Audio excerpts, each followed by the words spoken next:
Olá, tudo bem? Eu espero que você esteja bem. Se você puder, se inscreva no canal, toque o sininho de notificação, deixe seu like, divulgue o canal, compartilhe os vídeos nas suas redes sociais e comente, ok? Ajude a gente a gerar engajamento e a gente chegar logo aos 2.000 inscritos, ok? Que vai ser algo muito importante. Se você quiser ser um parceiro mantenedor desse canal, nos ajudando, você pode fazê-lo pelo Pix robson.rmt@gmail.com, robson.rmt@gmail.com. A chave Pix, pessoal, está na capa do vídeo, na thumbnail. Muito bem. Nós estamos falando sobre a escola dos 7 anos, né? Dos setitas. Tá? Os 7 anos são um grupo, tá, de gnósticos cristãos, ok? Certo? Do gnosticismo, que foi o movimento cristão maior do que os paulinos e do que os petrinos. Mas, lamentavelmente, eles foram sufocados, mortos, e seus livros e seus escritos foram queimados, escondidos, e em alguns casos os próprios gnósticos esconderam, e em 1945 se encontrou aquilo que nós chamamos de textos de Nag Hammadi, tá? A biblioteca de Nag Hammadi, que inclusive tem o texto A República de Platão, para você ter uma ideia, né? Então, nós já vimos que os gnósticos tinham uma proximidade muito grande com Platão. Nós também já vimos que o Plotino depois vai questionar os gnósticos a respeito da interpretação que eles dão de Platão e tudo mais, né? Aí a pergunta que não quer calar é o seguinte: como é que as pessoas podem dizer que Jesus não existiu se existiam 3 grupos, os petrinos, paulinos e os gnósticos, falando da mesma figura? Eu não consigo entender como um ser que não existiu motivou um monte de gente a fazer um monte de coisa. Eu quero entender essa loucura. Confesso que eu não consigo compreender. Tá? Primeiro, Jesus foi, se você, numa linguagem moderna, Jesus foi um extraterrestre, sim. Porque ele próprio disse: eu não sou desse mundo, cara. Eu não sou desse sistema. Tá? Porque mundo aqui não quer dizer planeta. A palavra usada não quer dizer planeta. Tá? A palavra cosmos queria dizer ordem. Terra habitada queria dizer iokomene. Tá? Certo? E quando que se falava de mundo, era aeonos. Aeonos. Então, eu não sou deste sistema, deste século. Eu não pertenço a esse sistema aqui. Né? E não necessariamente que ele dissesse assim: eu não sou da Terra. Tá? Mas eu não sou deste, tá? Deste tempo, desse sistema de coisas. Ok? Mas, se você perguntar como ver Jesus hoje, numa linguagem bem moderna, Jesus, sim, era um extraterrestre. Não digo não humano, porque Jesus era humano. A não ser que você queira abraçar o docetismo, aí você vai dizer que Jesus era uma espécie de espectro que aparentava ter corpo físico, mas não tinha, tá? Ora era material, ora não era material, ora era... Aí, bem, aí é outros 500 que eu não vou entrar na vibe agora. Tá? Então, houve muita discussão no início do cristianismo, os docetas, tanto que o Marcion de Sinop vai abraçar o docetismo. Tá? Vai abraçar o docetismo, porque Marcion acreditava que Jesus não podia ter corpo. Ele tinha apenas um corpo aparente. Tá? E ele vai acreditar de que Jesus desceu lá do pleroma, certo? Preste bem atenção nisso, que é importante. Jesus desceu do pleroma, atravessou todas as esferas de governo dos arcontes e chegou à Terra. E quando ele chegou à Terra, ele já chegou adulto com os seus 30 anos. E ele chegou aqui com 30 anos e foi direto para Cafarnaum, ensinar em Cafarnaum. Agora você imagina, essa era a ideia. O Marcion acredita nisso, tanto que o evangelho dele, que é o evangelho de Lucas, mas cortados algumas coisas, já começa contando exatamente essa história.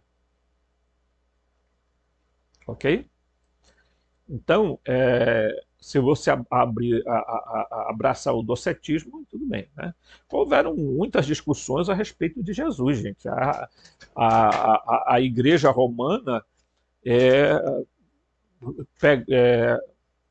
trucidou muitos grupos, sabe? Porque queria ser um puxadinho do judaísmo. A Igreja, na verdade, meus irmãos, o cristianismo atual, eles são um puxadinho do judaísmo, tanto que eles ficam fascinados por Israel. Eles ficam falando todo o tempo que o relógio do mundo é Israel, que Jesus vai voltar lá em Israel. Tá? Se você pegar essas visões da parousia de Jesus ou do fim do mundo, você vai ver que tem as visões que vão falar sobre a tribulação, os pré-tribulacionistas, os mesotribulacionistas, os pós-tribulacionistas. Tá? Alguns acreditam que a igreja vai passar pela tribulação, outros não. Acreditam que ela não vai entrar na tribulação, ela vai ser arrebatada antes. Outros acreditam que no meio da tribulação que a igreja vai ser tirada. Enfim, eles falam um monte de asneira numa teologia completamente equivocada, falando besteira, e tá aí um monte de gente. Você abre o YouTube e é um monte de gente doida falando o que bem entende da sua cabeça. Tá? O camarada, eu acho que ele amanhece, ele dorme, aí o que é que eu vou fazer amanhã no YouTube? Amanhã eu vou falar sobre a volta de Jesus. Eu vou falar sobre a volta de Jesus e vou inventar uma história aí. Aí vem e faz essa zorra toda que acontece aqui, tá? E às vezes eu fico até envergonhado de ver determinados vídeos, porque aí o cara, para não se comprometer, ele diz assim: eu estou falando isso porque a espiritualidade me falou. Ah, é?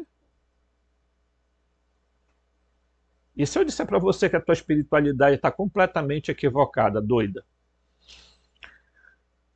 Qual é a certeza que você tem, meu querido, de que a espiritualidade com quem você está falando é verdadeira?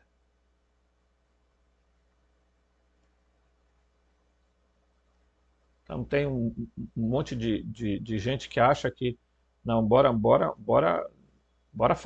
falar, ganhar like, mediatismo, aí eles são convidados para ir em podcasts da vida, né? Certo?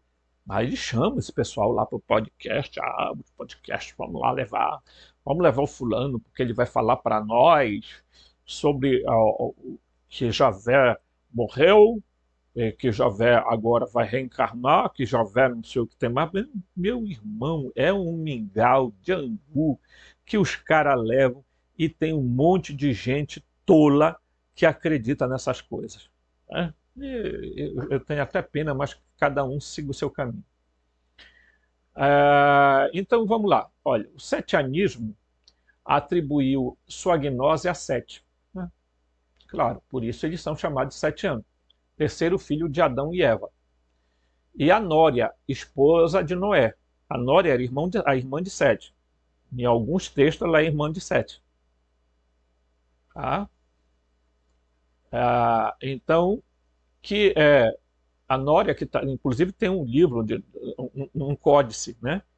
Que é sobre Nória, né? Que também desempenha um papel no mandeanismo e no maniqueísmo. Vocês vão depois, claro, a gente vai falar sobre Mani, que criou o maniqueísmo, e vamos falar sobre o mandeanismo, tá? Certo? Mas não é agora ainda. O mito cosmogônico setiano dá um prólogo ao Gênesis e ao restante do Pentateuco, apresentando uma reinterpretação radical da concepção judaica ortodoxa da criação e da relação do divino com a realidade. A cosmogonia setiana está contida no apócrifo de João, que descreve um Deus desconhecido. Está bem aqui, ó, tá? Então, antes que alguém fale alguma coisa, eu digo assim, ó, antes que você vá falar, você vai me dizer. Então tá aqui, ó, olha aqui, ó, tá? Esse texto aqui que ele está falando, ok? Portanto, compra esse texto, né? Da Garbalux. Se eu estou fazendo propaganda, apesar de eu considerar o canal daquela moça que é uma das escritoras aqui pouquinho chatinho, né? Às vezes eu acho que as pessoas querem ser muita coisa e acabam extrapolando, mas tudo bem. Ela lá e eu aqui. Eu sigo com o meu canal do meu jeito, porque eu sou exognóstico, né? Já falei para vocês que as minhas interpretações da tabuleta suméria da Bíblia, dos textos de Corão, dos textos gnósticos e ugaríticos, todos são na linha de uma visão de que seres criptoterrestres, eu não falo de seres extraterrestres, a não ser no sentido de uma terra extra e não vindo de planetas, não sei de onde, tá? Porque depois eu quero mostrar um negócio para vocês e vocês entenderão o que eu estou falando, tá? Mas isso em uma outra hora. A gente vai falar. Eu gosto de falar de cosmologia porque o grande problema nosso é essa visão cosmológica que nós temos, ok? Porque essa visão cosmológica é altamente prejudicial a nós. Tá? Porque eles querem inventar e vão inventar uma chegada de extraterrestre na Terra. Escutem o que eu estou falando para vocês. Eles estão preparando o terreno para inventar que vem seres de outro planeta para cá, para a Terra. Escutem, calma, não fique preocupado, porque há experimentos sendo feitos em laboratório, ok? Eu, inclusive, vi aí um vídeo, gente, eu acho assim, cada coisa ridícula. O cara dizendo que tem uma foto do CERN em que eles, naquela colisor de partícula, em que eles vê os anjos caídos. Caramba, bicho, os cristãos não aprendem mesmo, sabe? É por isso que eu deixei de ser cristão, por causa de babaquice como essas. Não estou dizendo que o colisor de partícula é algo bom. Eles estão em busca de alguma... Cientista, gente, é tão corrupto quanto político. O dinheiro, pessoal, corrompe qualquer pessoa, tá? Não, desculpa dizer. Ah, não, eu não. Não diga isso. Se o cara chegar dizendo para você aqui, olha, eu vou depositar R$ 1 milhão para você falar tal coisa, você vai e fala. Porque o ser humano é louco por dinheiro. Tá? É tão louco que alguns não têm coragem de doar R$ 1 para nada. Porque eles acham que acumular é sempre melhor do que doar. Certo? Então, o terceiro filho de Adão e Eva, né?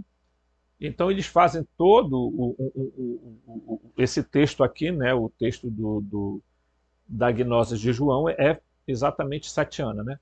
Muitos dos conceitos setianos derivaram de uma fusão dos conceitos platônicos e neoplatônicos com o Antigo Testamento, como era comum no judaísmo helenístico, né? Exemplificado por Filon. Isso aqui é muito importante ser dito, porque há pessoas que acham que os cristãos foi que se apropriaram da visão platônica. Não, os judeus também.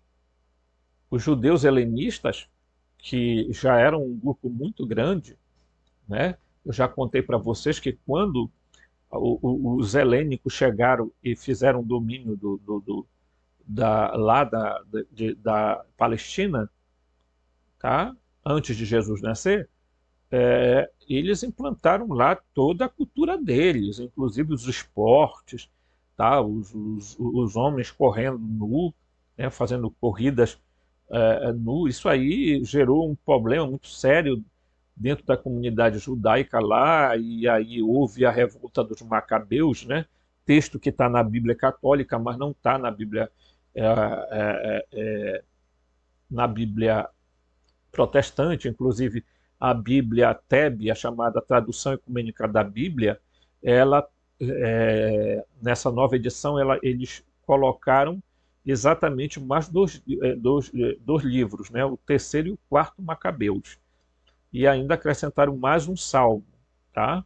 Então, certo?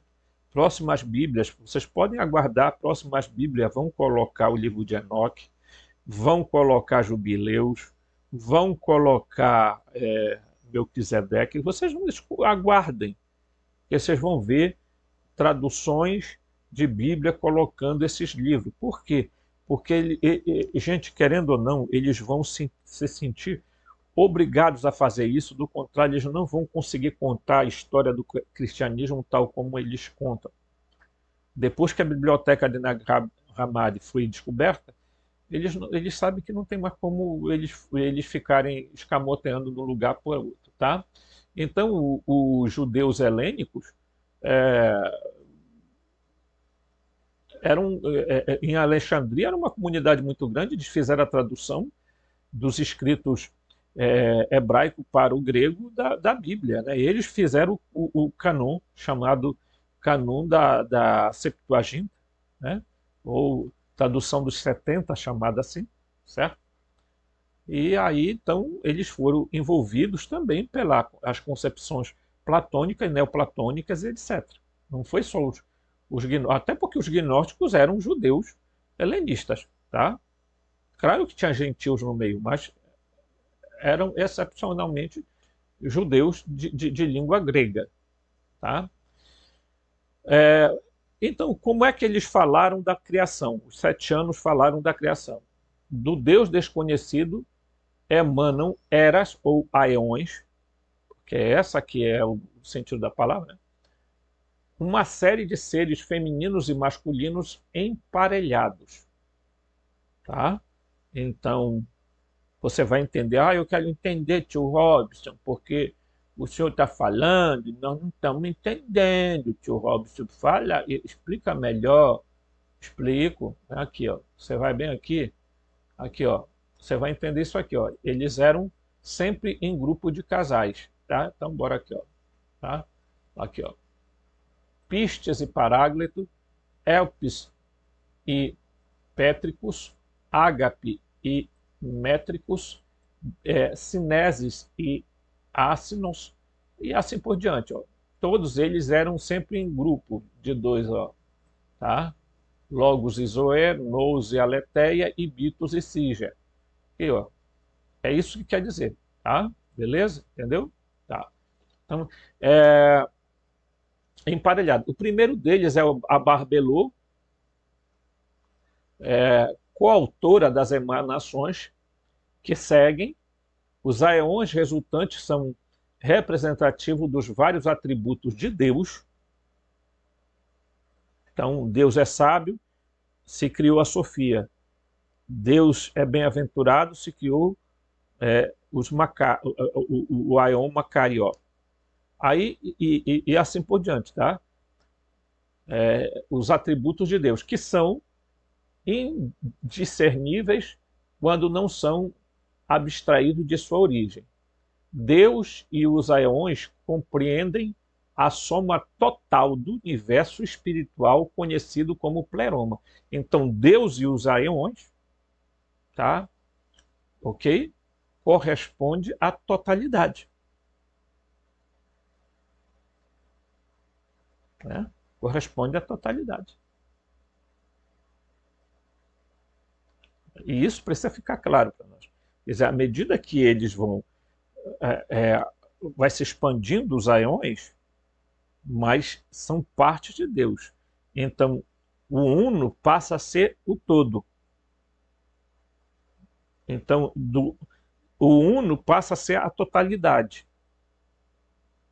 É isso que é bacana. Por quê? Porque você entende que Deus vai se aproximando de você a tal ponto que o antropos, que somos nós somos parte desse aglomerado de aeões. Nós somos aeões encarnados. Tá? Nós somos parte dessa família. O problema é que alguns estão adormecidos, outros estão enganados pelo mundo da matéria, outros estão presos pelos arcontes. Nós vamos ver isso, tá? Certo? Então a gente precisa entender só quem somos, para a gente poder sair dessa prisão, ok? Em algumas versões, eu vou grifar aqui logo para... em algumas versões do mito, o Aeon Sofia imita as ações de Deus, do Pleroma, claro, do Uno, tá? Do Bitos, realizando uma emanação própria, sem aprovação prévia dos outros Aeons e do Pleroma. Isso resulta em uma crise dentro do Pleroma, levando o aparecimento do Yaldabaoth, uma serpente com cabeça de leão. Tá? Esta figura é comumente conhecida como demiurgo, artesão, tá? Em homenagem à figura do Timeu, de Platão. Este, inicialmente escondido por Sofia, mas posteriormente escapa, roubando dela uma parte do poder divino no processo. Então, portanto, se há alguém que caiu do céu, esse alguém se chama Yaldabaoth. Portanto, se alguém tem que ter a mecha de Lúcifer, esse alguém se chama Yaldabaoth, o demiurgo. Tá? Não crie um outro ser. Não inventem essas ideias estapafúrdias que não existem. Ok? Usando este poder roubado, Yaldabaoth cria um mundo material imitando o divino Pleroma. Vejam só. Tá? Para contemplar esta tarefa, ele cria um grupo de entidades conhecida coletivamente como arcontes. Assim como os aeões, ele também cria os arcontes, tá? Pequenos governantes e artesão do mundo físico. Assim, eles são comumente retratados como zoomórficos, com cabeça de animais. Tá certo? Então, eles são zoomórficos.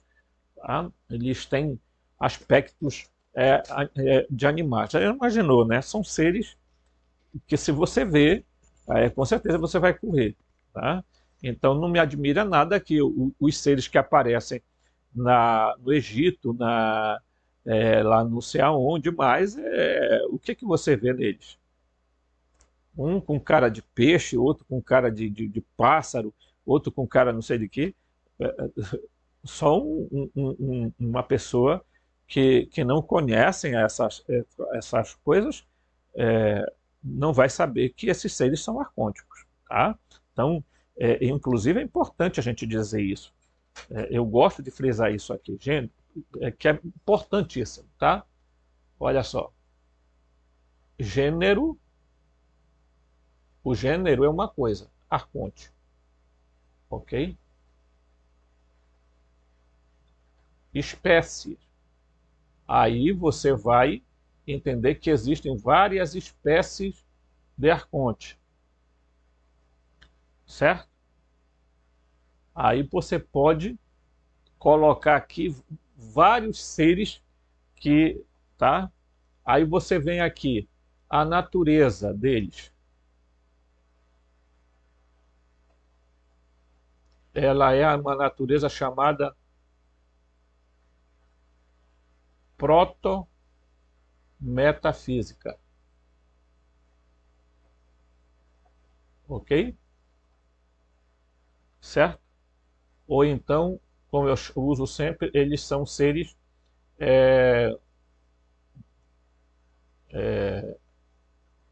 préternaturais.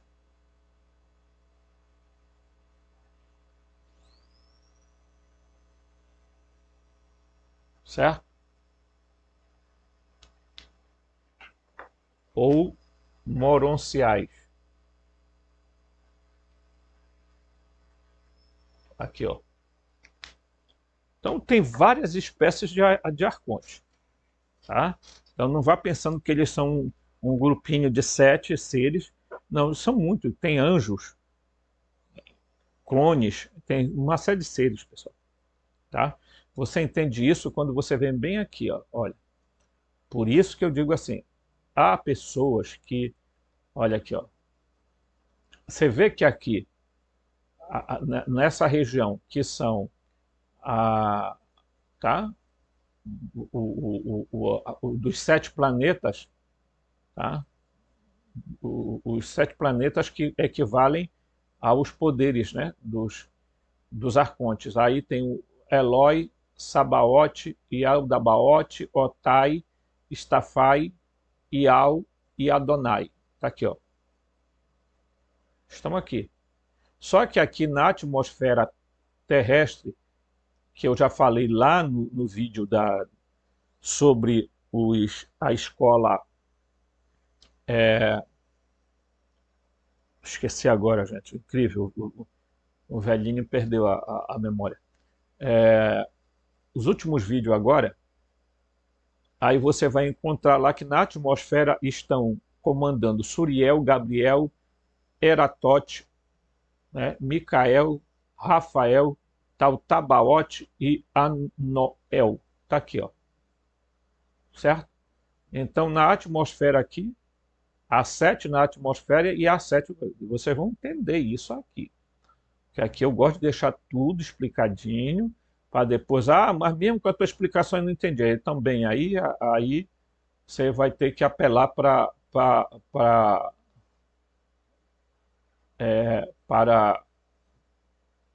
eu vou ter que pedir ajuda aos universitários, tá?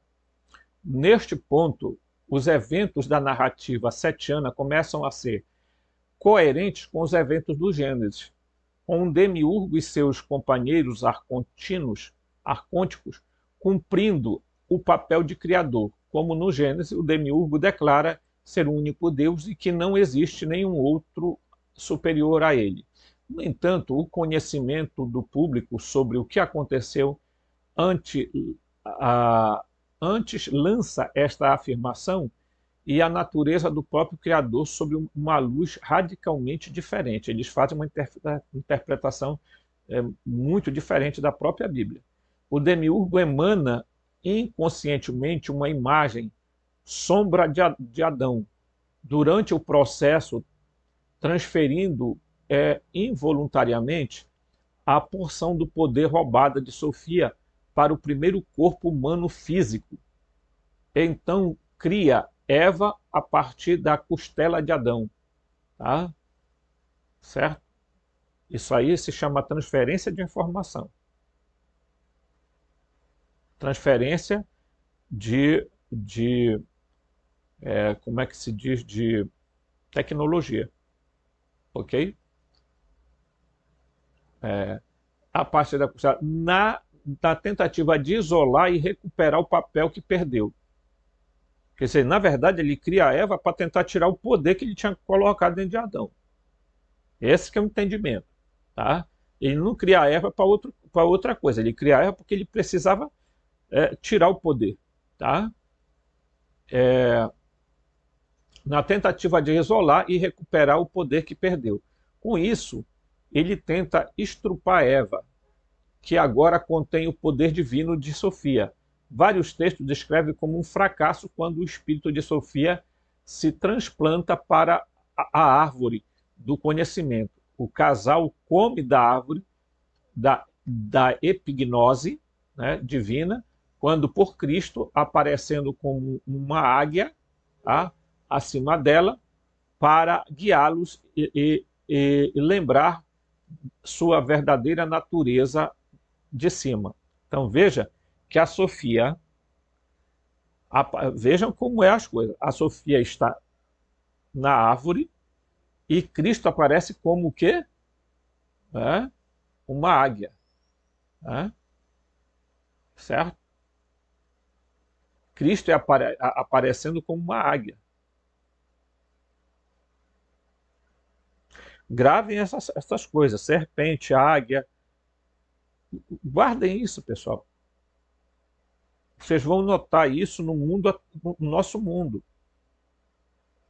Vocês vão encontrar isso em bandeiras de países, etc. e tal. Por isso que eu digo, a Matrix só não entende a Matrix quem não quer. A adição do prólogo altera radicalmente o significado do conhecimentos do Éden. Em vez de enfatizar na queda da fraqueza humana ao quebrar a ordem de Deus, os 7 anos e seus herdeiros enfatizam a crise da plenitude divina ao encontrar a ignorância da matéria, conforme retratado nas histórias sobre Sofia. A remoção de Eva e Adão do paraíso, tá, do arconte, é vista como uma parte pronóica para a libertação dos arcontes como parte do plano sagrado, sugerido no apócrifo secreto de João, nesse texto aqui. Tá? Volto a sempre mostrar ele, porque é para vocês entenderem de onde é que estão falando isso aí. Tá? A maioria dos textos 7 anos sobreviventes são preservados apenas na tradução copta do original grego. Muito pouca evidência direta do ensino gnóstico estava disponível antes da descoberta da biblioteca de Nag Hammadi, uma coleção de traduções coptas do textos gnóstico do século IV, que foram aparentemente escondidas em reação à carta, eu acho que é a carta papal de Atanásio de Alexandria, de 367, que proibiu o uso dos livros não canônicos. Sabe-se que alguns desses textos existiam no século II, mas é possível excluir a presença de material sincrético posterior em suas traduções do século IV. Tá? O Evangelho de Judas, por exemplo, né, que está na biblioteca de Nag Hammadi, também. Existe na biblioteca de Nag Hammadi o Apocalipse de Adão, tá? O Apócrifo de João, mencionado por Irineu, mais ou menos no ano 180, o Pensamento de Nória, também, a Protenóia Trimórfica, certo? O livro sagrado do Grande Espírito Invisível, também conhecido como o Evangelho Copta dos Egípcios, o texto Zoroastrianos, inclusive foi a escola que eu me esqueci, que eu não lembrei, tá? Nós temos 2 vídeos aí sobre os Zoroastrianos, tá? 3 estrelas de Sete, Marsanes e Melquisedeque, Halógenes, o pensamento de Nória, o segundo tratado do Grande Sete, a realidade dos governantes ou a hipótese dos arcontes, o trovão, mente perfeita,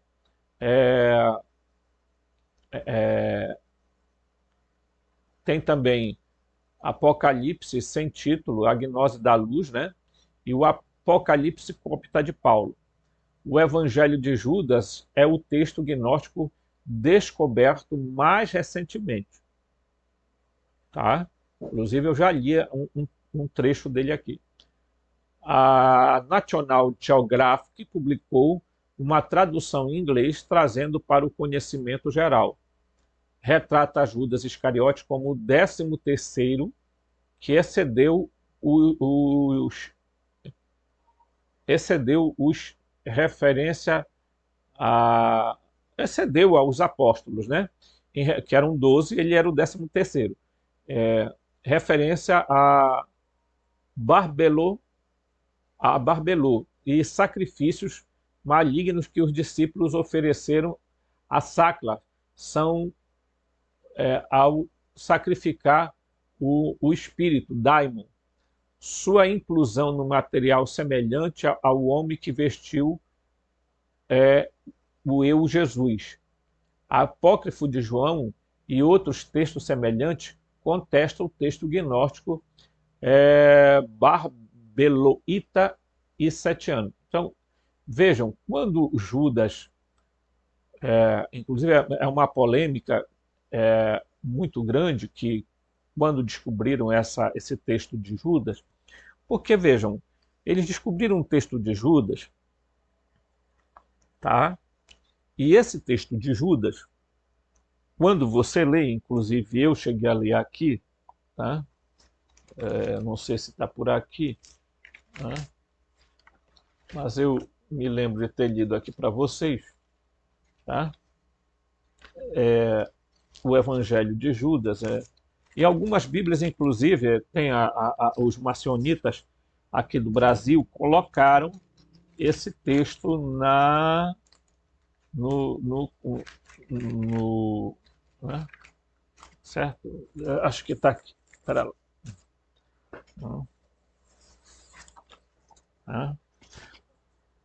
Não, esse aqui é o Evangelho de Pedro, tá? Mas o texto de Judas, ele foi uma descoberta mais recente, tá? Então, o que é que se fala de Judas? Tá? E aqui eu vou abrir um parêntese, tá? Tem um grupo maçonita no Brasil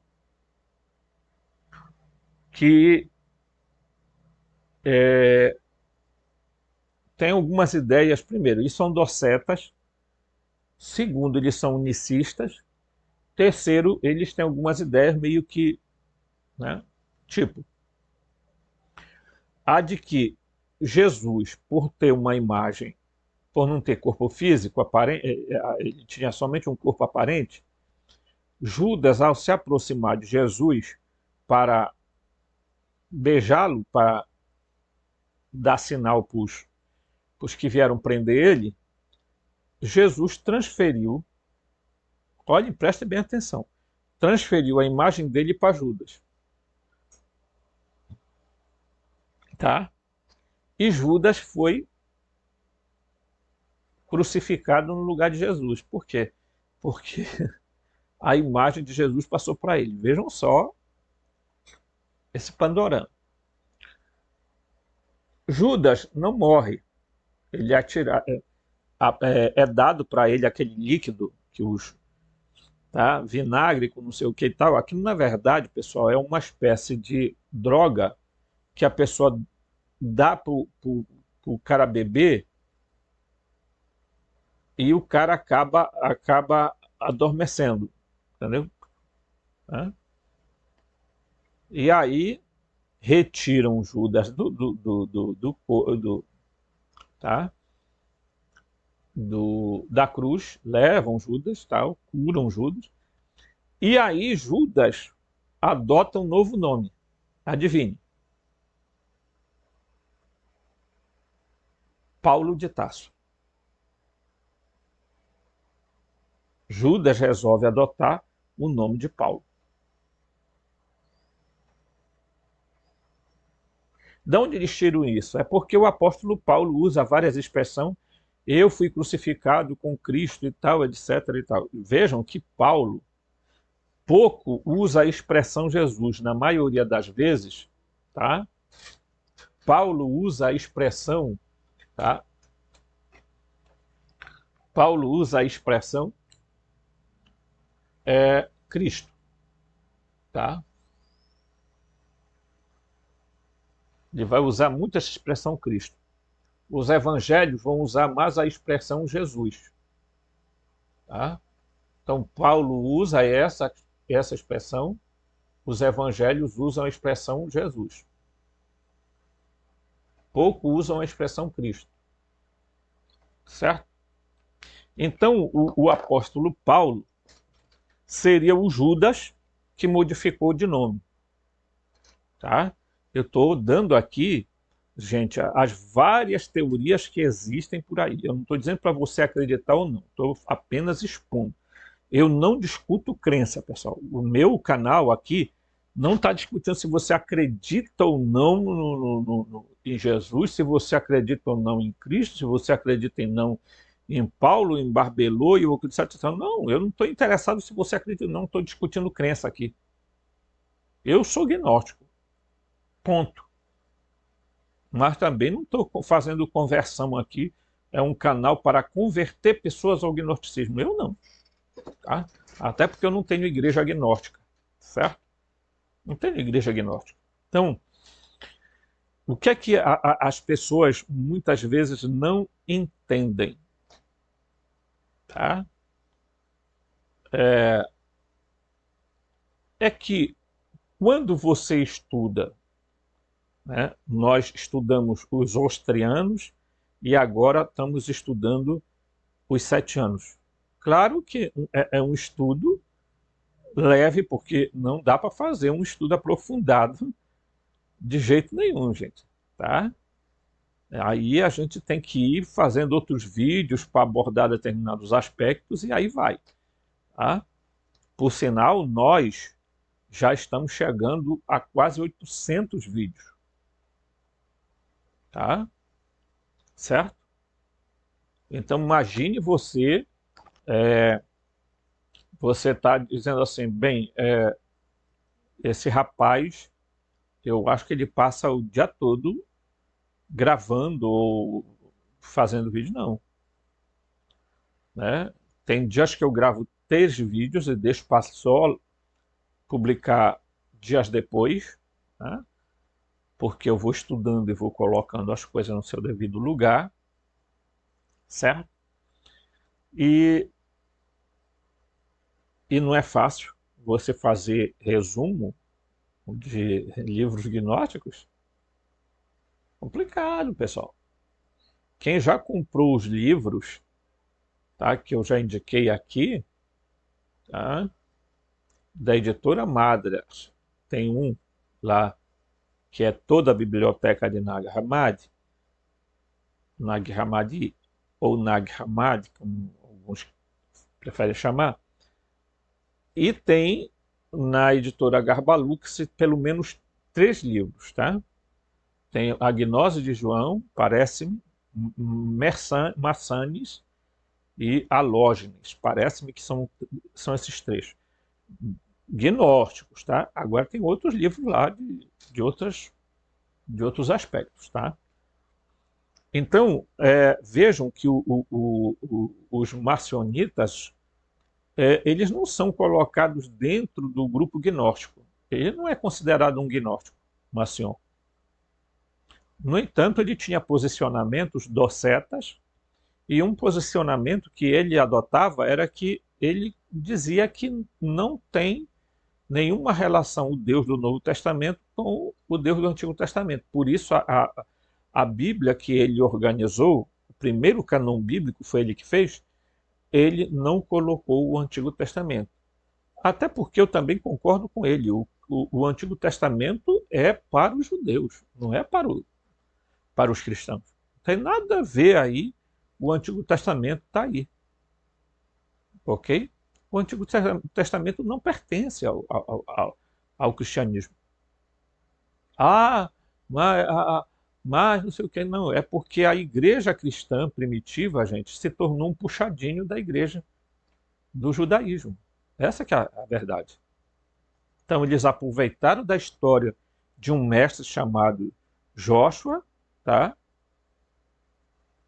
Que tinha uma origem não terrena, e aí aproveitaram da história desse homem, que é impossível de não ter existido, porque se não existisse, não tinha tanta gente fazendo tantas coisas, escrevendo tantas coisas sobre ele.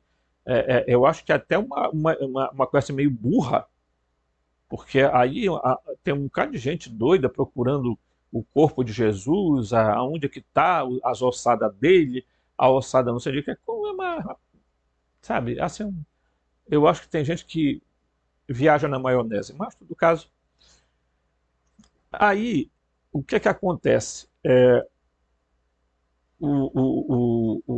Houve um maniqueísmo, né? Houve o docetismo, houve várias e várias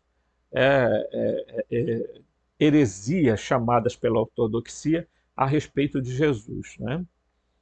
Então, a igreja, para combater essas heresias, eles se reuniam, transformavam o cara que tinha essa ideia em herege, mandavam queimar, mandavam botar fogo, mandavam trucidar, apagar documento, etc. e tal.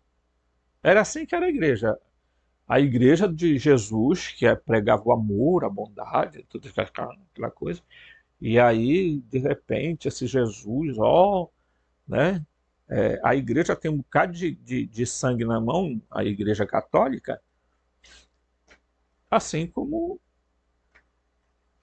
o Deus, o Deus da Bíblia judaica é um genocida de primeira categoria, tá? Então, chamar essa figura de Deus é até uma ofensa ao pleroma. Tá? Então, os 7 anos, por exemplo, eles foram se unindo a outros grupos. Tá? Então, os 7 anos, os ostrianos, os barbelonitas, tá? Os valentinianos, e outros grupos menores, porque teve grupos que não deixaram nenhum escrito, mas se sabe que existiam. Por quê? Porque, né? De novo. As pessoas citavam ele. Os heresiólogos, pessoal, tá? Justino, Epifânio de Salamina, com o Panarion, né? Eles citavam várias histórias. Muitas delas não se encontram, não se encontrou nada, mas eles citam. Então, é provável de que realmente tenham existido esses grupos. Tá? Mas, por algum motivo, eles foram exterminados. Tá? Então, pouco, pouco se sobrou, né, de grupos gnósticos. Né? Raras exceções, né? Teve grupos que ainda prevaleceram na Idade Média, alguns grupos, e depois também a igreja celta dizia ser herdeira desse cristianismo de Maria Madalena ou do gnosticismo, porque a Maria Madalena vai ocupar um papel muito importante dentro do gnosticismo, a figura feminina, tá? Inclusive, nos próprios evangelhos canônicos que a igreja adota, Maria Madalena está lá. É ela que é a primeira que vai ver Jesus ressuscitado. É ela que vai avisar para os apóstolos. Olha, vou trazer para vocês a mensagem.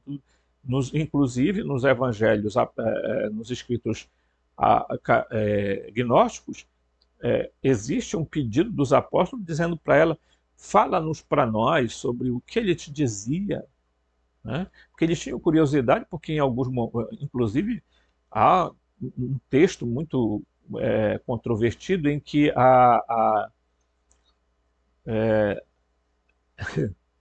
Pedro vai questionar Jesus por falar as coisas para Maria. Né? E às vezes ele beijava ela na boca. Né?